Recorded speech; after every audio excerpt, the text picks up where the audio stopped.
Guys जैसा कि आज जो आपका एसएससी सीजीएल का 5 दिसंबर का सेकंड शिफ्ट का एग्ज़ाम हो गया दोस्तों, जिसका जो है मैं आपको बिल्कुल 100% एक्यूरेट आंसर के साथ जो है इस वीडियो में बताऊंगा। तो देख लेते हैं कि किस प्रकार के जो है आज आपके 5 दिसंबर के सेकंड शिफ्ट के एग्ज़ाम में जो है प्रश्न पूछे गए हैं।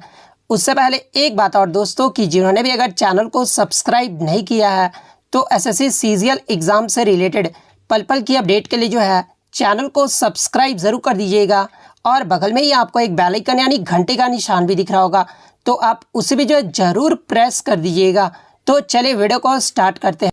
तो आज का जो आपका पहला क्वेश्चन आया था कि ऐसा यूनिट ऑफ इलेक्ट्रिक चार्ज यानी विद्युत आवेश का जो है एसआई मात्रक पूछा गया था। तो देखिए विद्युत आवेश का जो एसआई मात्रक होता है ना वो आपका कूलम्ब होता है, तो कूलम्ब आपका करेक्ट आंसर होगा। बात कर ले इलेक्ट्रिक करंट यानी विद्युत धारा का एसआई मात्रक क्या होता है, तो ये आपका एम्पियर होता है। इसके अलावा इलेक्ट्रिक पोटेंशियल डिफरेंस यानी विद्युत विभवांतर का एसआई मात्रक क्या होता है, तो ये आपका वोल्ट होता है। इसके अलावा एनर्जी यानी ऊर्जा का एसआई मात्रक अगर पूछा जाए तो ये आपका जूल होता है। तो ये फैक्ट भी आपको ध्यान में रखना है। नेक्स्ट क्वेश्चन आपका यहाँ पर आया था कि Lokrang festival is celebrated in which state, यानी ये जो आपका लोकरंग उत्सव है ना ये किस राज्य के द्वारा मनाया जाता है। तो देखिए मैं आपको बता दूं कि लोकरंग उत्सव को जो है मध्य प्रदेश आदिवासी लोक कला अकादमी के द्वारा जो है ये आपका आयोजित किया जाता है। तो मध्य प्रदेश आपका करेक्ट आंसर होगा। बात कर ले लोकरंग उत्सव ये जो मध्य प्रदेश में किस दिन मनाया जाता है, तो ये प्रत्येक वर्ष 26 जनवरी को जो है ये मनाया जाता है। और कितने दिन तक जो है ये आपका मनाया जाता है, तो देखिए ये जो आपका लोकरंग महोत्सव है ना ये मध्य प्रदेश में 5 दिनों तक जो है ये मनाया जाता है। तो ये फैक्ट भी आपको ध्यान में रखना है। नेक्स्ट क्वेश्चन आपका यहाँ पर आया था कि which Indian cricketer has launched his autobiography imperfect, यानी किस भारतीय क्रिकेटर ने जो है अपनी आत्मकथा इम्परफेक्ट यानी अपूर्ण का जो है विमोचन किया है। तो देखिए ये जो आपका इम्परफेक्ट है ना ये कमेंटेटर संजय मांजरेकर का जो है ये आपका ऑटोबायोग्राफी यानी आत्मकथा है। तो संजय मांजरेकर आपका करेक्ट आंसर होगा। इसके अलावा बात कर लेते हैं अन्य ऑटोबायोग्राफी के बारे में जहां से अक्सर एग्जाम में प्रश्न पूछे जाते हैं, जैसे कि the test of my life ये जो आपका युवराज सिंह की ऑटोबायोग्राफी है।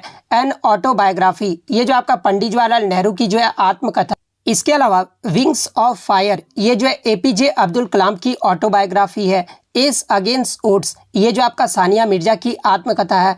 प्लेइंग इट माई वे ये जो आपका सचिन तेंदुलकर की ऑटोबायोग्राफी है। ए शॉट एट हिस्ट्री ये जो आपका अभिनव बिंद्रा की आत्मकथा है।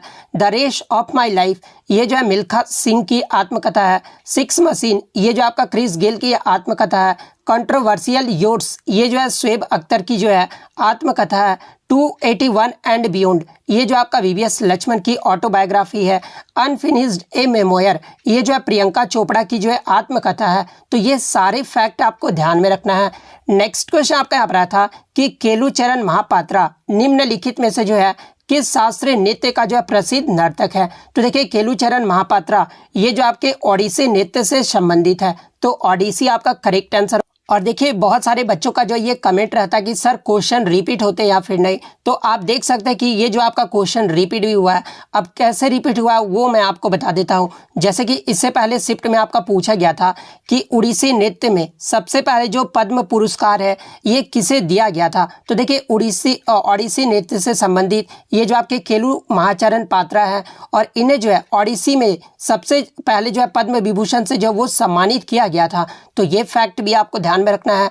ओडिसी के प्रसिद्ध नर्तक की बात कर ले तो सुजाता महापात्र, केलुचरण महापात्र, रतिकांत महापात्र, गंगाधरन प्रधान ये सभी जो आपके ओडिसी नृत्य से संबंधित है। इसके अलावा बात कर ले भरतनाट्यम नृत्य से संबंधित व्यक्तियों के नाम तो रुक्मणी देवी अरुणडेल, बाला सरस्वती, पद्म सुब्रमण्यम इन सभी का जो संबंध है ना वो भरतनाट्यम से है। कुचिपुड़ी की अगर मैं बात कर लूँ तो शोभा नायडू, राजा और राधा रेड्डी, यामिनी रेड्डी, अरुणिमा कुमार ये सब जो आपके कुचिपुड़ी नृत्य से संबंधित है। इसके अलावा ये जो आपके रंजू मोनी, श्रीमंता शंकर देव ये सब जो आपके सत्रिया नृत्य से संबंधित है। तो ये फैक्ट भी आपको ध्यान में रखना है।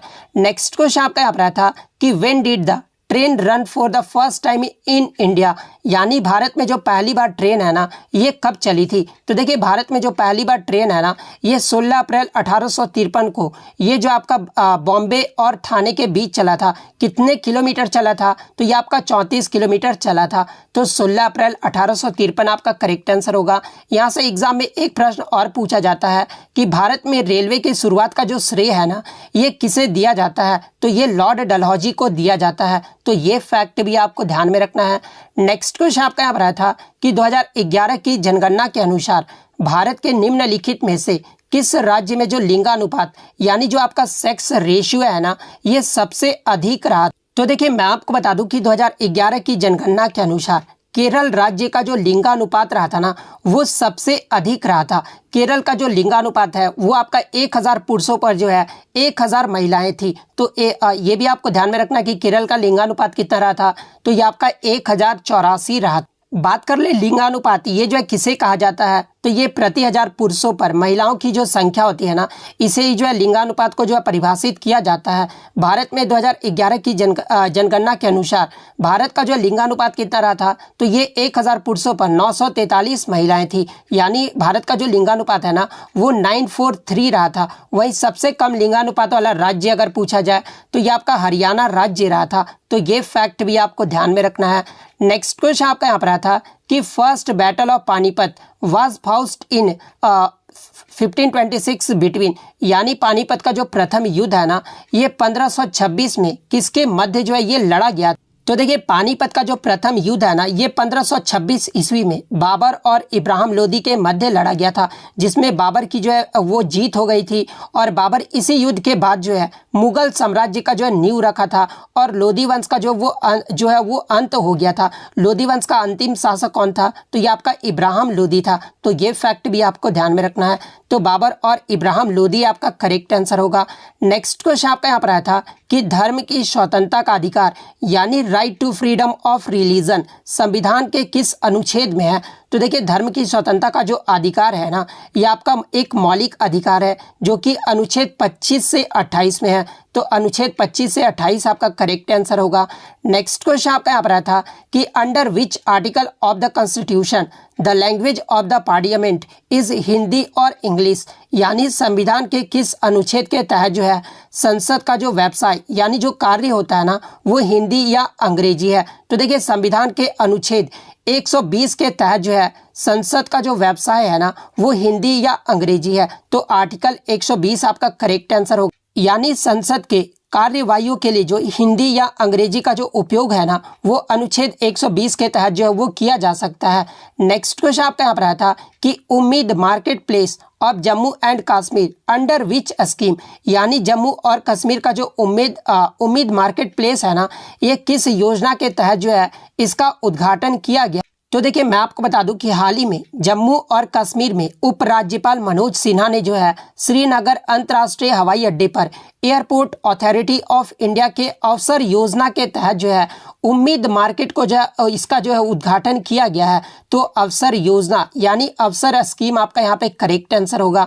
नेक्स्ट क्वेश्चन आपका यहाँ पर आया था कि what is the enzyme that breaks down protein, यानी प्रोटीन को तोड़ने वाला एंजाइम कौन सा है? तो देखिए प्रोटीन को तोड़ने वाला जो एंजाइम है ना ये आपका प्रोटीएज है। और प्रोटीएज एक ऐसा एंजाइम है जो प्रोटीन को एमिनो एसिड में तोड़ देता है। तो प्रोटीएज आपका करेक्ट आंसर होगा। नेक्स्ट क्वेश्चन आपका यहाँ पर आया था कि which wind blow in northern part of India during summer, यानी ग्रीष्म काल में जो है उत्तरी मैदानों में बहने वाली पवन जो है ये क्या कहलाती है? तो देखिए उत्तरी मैदान में जो ग्रीष्म काल में जो आपका ये हवा बहता है ना उसे जो है लू कहा जाता है। तो लू आपका यहाँ पे करेक्ट आंसर होगा। नेक्स्ट क्वेश्चन आपका यहाँ पर आया था कि निम्नलिखित में से कौन सा जो है एक अप्रत्यक्ष कर नहीं है, यानी नॉट इनडायरेक्ट टैक्स के बारे में पूछा गया था, जहां पे ऑप्शन में आपका कस्टम ड्यूटी यानी सीमा शुल्क, एक्साइज टैक्स यानी उत्पाद कर, थर्ड ऑप्शन में आपका जीएसटी दिया गया था और फोर्थ ऑप्शन में जो आपका वेल्थ टैक्स यानी संपत्ति का कर दिया गया। तो देखिए मैं आपको बता दूं कि ये जो आपका वेल्थ टैक्स यानी जो ये आपका संपत्ति कर है ना वो एक आपका प्रत्यक्ष कर है ना कि अप्रत्यक्ष कर है। तो वेल्थ टैक्स आपका करेक्ट आंसर होगा। नेक्स्ट क्वेश्चन आपका यहाँ पर आया था कि which king ruled before Prithviraj Chauhan, यानी पृथ्वीराज चौहान से पहले जो है किस राजा ने दिल्ली पर शासन किया था। तो देखिए पृथ्वीराज चौहान से पहले तो दिल्ली पर जो शासन है ना, ये पृथ्वीराज चौहान के पिता ने किया था। तो पृथ्वीराज चौहान के पिता का नाम क्या था, तो ये सोमेश्वरा था। तो देखिए अगर सोमेश्वरा ऑप्शन में नहीं दिया होगा, अगर सोमेश्वरा ऑप्शन में दिया होगा तो सोमेश्वरा ही आपका करेक्ट आंसर होगा। लेकिन अगर सोमेश्वरा ऑप्शन में नहीं दिया गया था तो इससे पहले जो आपके पृथ्वीराज चौहान से पहले जो दिल्ली पर शासन किए थे ना, वो अनंगपाल द्वितीय ने किया था। और अनंगपाल द्वितीय को ही जो है अनंगपाल तोमर के नाम से भी जो है वो जाना जाता है। तो अनंगपाल द्वितीय फिर आपका करेक्ट आंसर होगा। नेक्स्ट क्वेश्चन आपका यहाँ पर आया था कि किस महारानी ने 1600 ईस्वी में जो है भारत में व्यापारिक केंद्रों की स्थापना के लिए जो है ईस्ट इंडिया कंपनी को विशेषाधिकार जो है वो प्रदान किया। तो देखिए मैं आपको बता दूं कि ब्रिटिश ईस्ट इंडिया कंपनी का जो गठन है ना, ये 1599 में महारानी एलिजाबेथ प्रथम के द्वारा जो है 1600 ईस्वी में दिए गए विशेषाधिकार के तहत ही जो है वो किया गया था। तो महारानी एलिजाबेथ प्रथम आपका यहाँ पे करेक्ट आंसर होगा। नेक्स्ट क्वेश्चन आपका यहाँ पर आया था कि ई विधान एप्लीकेशन को लागू करने वाला भारत का पहला कागज रहित विधानसभा ये जो है कौन बन गया है। तो देखिए हाल ही में ई विधान एप्लीकेशन को लागू करने वाला जो भारत का पहला कागज रहित विधानसभा है ना, ये नागालैंड राज्य बन गया है। तो नागालैंड आपका करेक्ट आंसर होगा। नेक्स्ट क्वेश्चन आपका यहाँ पर आया था कि what is the age limit in youth box, यानी यूथ मुक्केबाजी में जो है आपका एज लिमिट यानी आयु सीमा पूछा गया था। तो देखिए यूथ कॉम्पिटिटर्स का जो एज लिमिट होता है ना, वो 17 से 18 वर्ष का होता है। तो 17 से 18 आपका करेक्ट आंसर होगा। वहीं अगर जूनियर कॉम्पिटिटर्स की बात कर ले तो इनका जो एज है ना वो 15 से 16 होता है। इसके अलावा बात कर ले ओलंपिक में जो मुक्केबाजी होती है ना, उसमें प्रतिस्पर्धा करने के लिए जो है आपकी जो उम्र है वो 18 से 40 वर्ष के बीच होना चाहिए। तो ये फैक्ट भी आपको ध्यान में रखना है।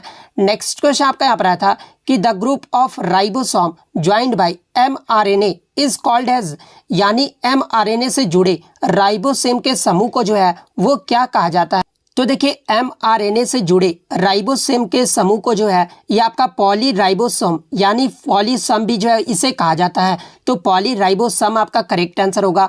बात कर ले राइबोसोम के बारे में, तो देखिए ये जो आपका राइबोसोम है ना, एक दानेदार संरचनाएं यानी ग्रैनुलर स्ट्रक्चर है, जिन्हें पहली बार जॉर्ज पलाडे के द्वारा 1953 द्वारा जो है इलेक्ट्रॉन माइक्रोस्कोप के तहत घने कणों यानी डेंस पार्टिकल्स के रूप में जो है इसे खोजा गया था। तो ये फैक्ट भी आपको ध्यान में रखना। नेक्स्ट क्वेश्चन आपका यहाँ पर आता कि सुप्रीम कोर्ट के द्वारा अविवाहित महिलाएं यानी जो आपके अविवाहित महिलाएं थे ना, उनके गर्भपात के समय सीमा को बढ़ाकर जो है ये कितना कर दिया गया। तो देखिए हाल ही में सुप्रीम कोर्ट के द्वारा 25 उम्र से कम अविवाहित महिलाओं के लिए जो ये आपका गर्भपात है ना, वो आपका 24 सप्ताह से पहले जो है वो अपनी जो प्रेगनेंसी को जो वो टर्मिनेट कर सकती है। तो 24 वीक्स आपका यहाँ पे करेक्ट आंसर होगा।